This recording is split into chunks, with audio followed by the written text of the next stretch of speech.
Radio Free Cybertron. Transformers. Rewind.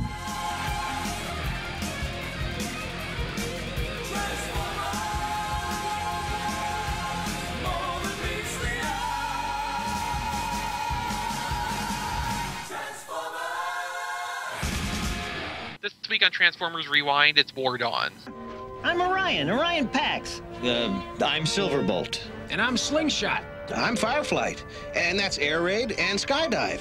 The aerial bots think the Seekers are just the best thing ever, and they want to be friends. There's Thundercracker.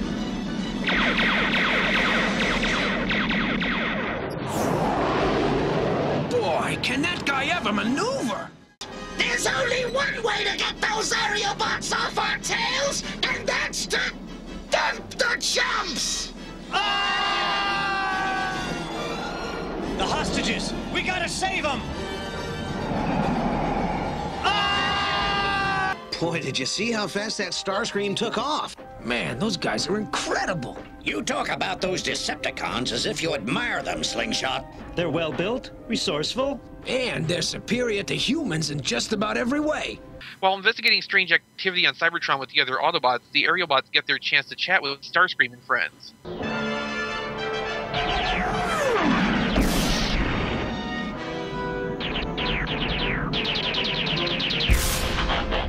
Wait! Hold it! We don't want to fight! What are you guys doing? We just want to talk for a minute!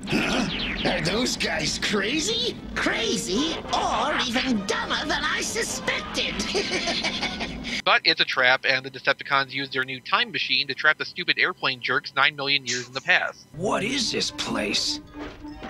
Obviously, it's Cybertron. In the past. Before the war. Before the Decepticons wrecked it. I don't buy that story about everything being the Decepticons' fault. I mean, after all, the Autobots did their share of fighting, too. Because they had to, not because they wanted to. And are you forgetting that it's because of the Decepticons that we're stuck here? Yeah, well, this place ain't so bad. I'll say it's beautiful. This conveniently lets them watch the rise of the Decepticon faction and see Megatron gun down some civilians. Out of my way, fool! Ow! Leave him alone! Ariel, no!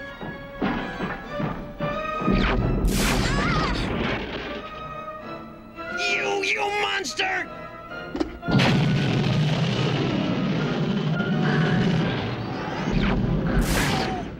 Hauling the casualties off for repairs, they encounter some old dude and end up participating in the creation of Optimus Prime, who sets off to kick ass and take faces.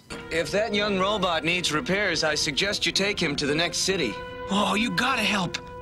Take a look inside. They've been pouring in since this morning. I had been developing a way to rebuild our robots to fight the Decepticons, but now... Please, just take a look at him. I do detect a strong spirit within him.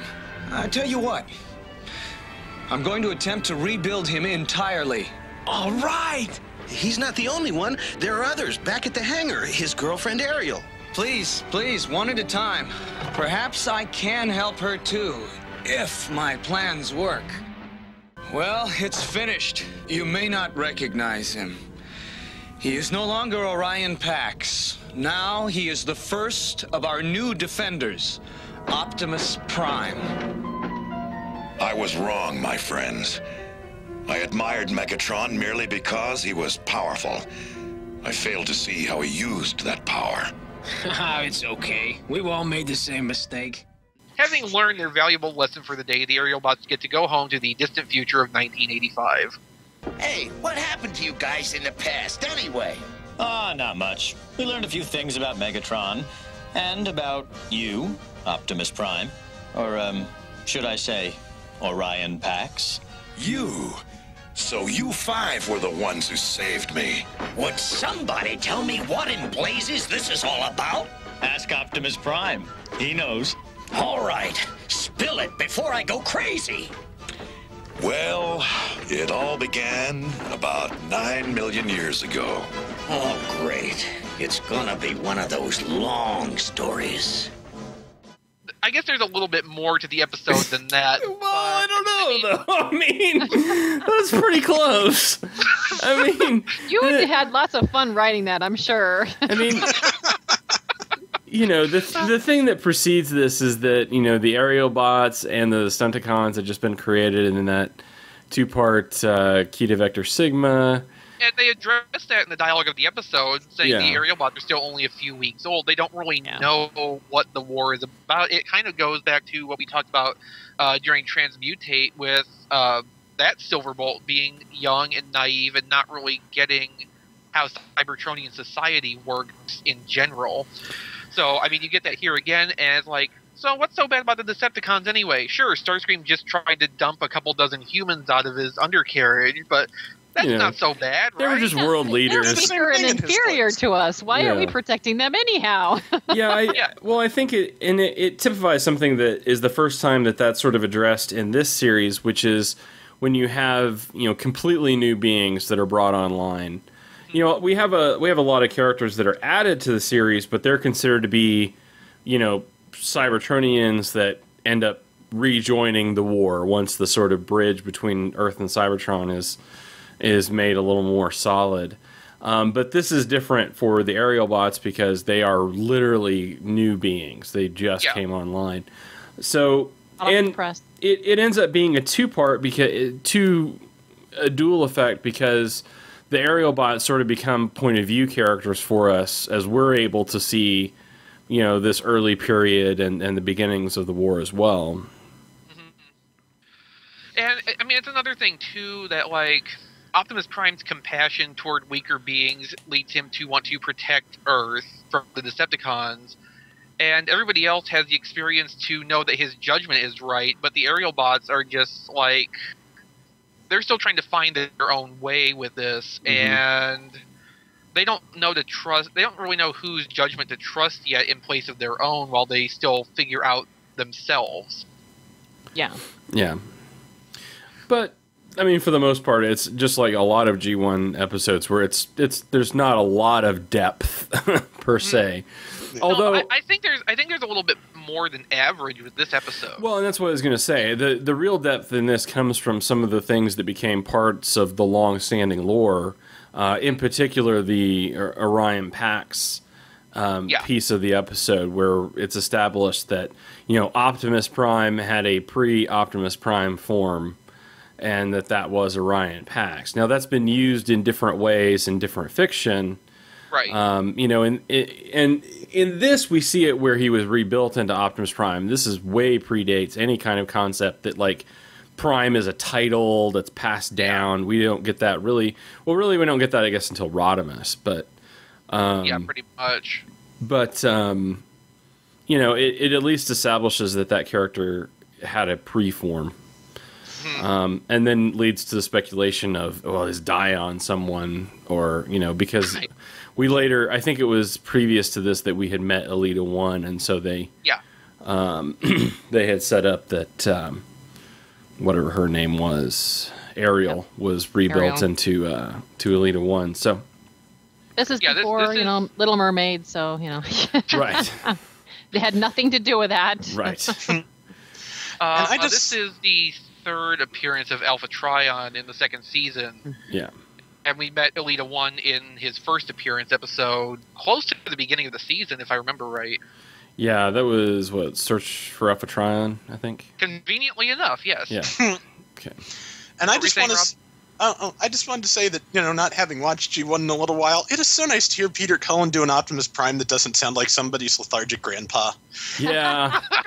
You know, there's just a little bit more life to it, and a little bit more action. We've gotten a little bit too deep into the old, you know, the wisdom and grace and power kind of thing. It's just nice to hear him in more of an action hero mode again. I miss that. Yeah, you lose that bit where, you know, I think a lot of that original Optimus Prime was really meant to be more of sort of a John Wayne, you know, sort of character, and now he's become like, what if John Wayne became Batman? And, you know. I don't even think it's that, really.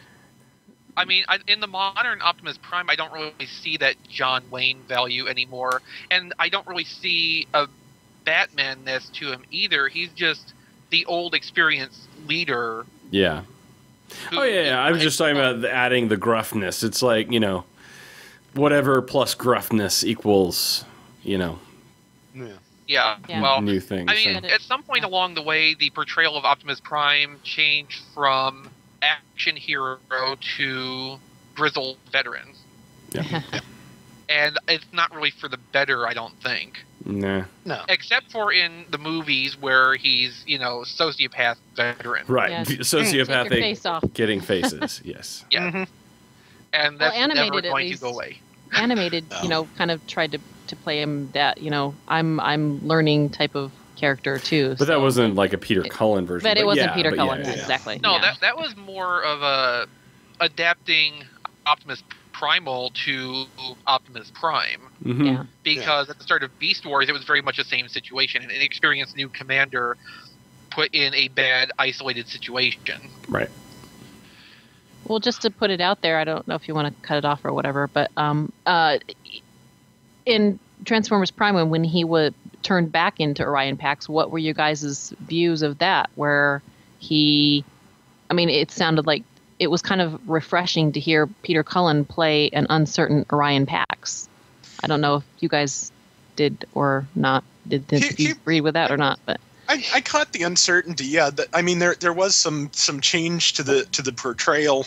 I could see what was being gone for there. I would have, again, I guess just, at the man's age, with all respect, it's a little bit hard for him to play younger. Exactly. Yeah. Well, see, that kind of works too, because if you assume that there is some sort of aging process in Transformers, which is long portrayed as something analogous to that, it is still the old Optimus Prime, but his mindset is back to his inexperienced days where he's not that sure. So he's not going to sound like a young person, but he's going to talk younger and think younger. Right. Yeah. So it still kind of works.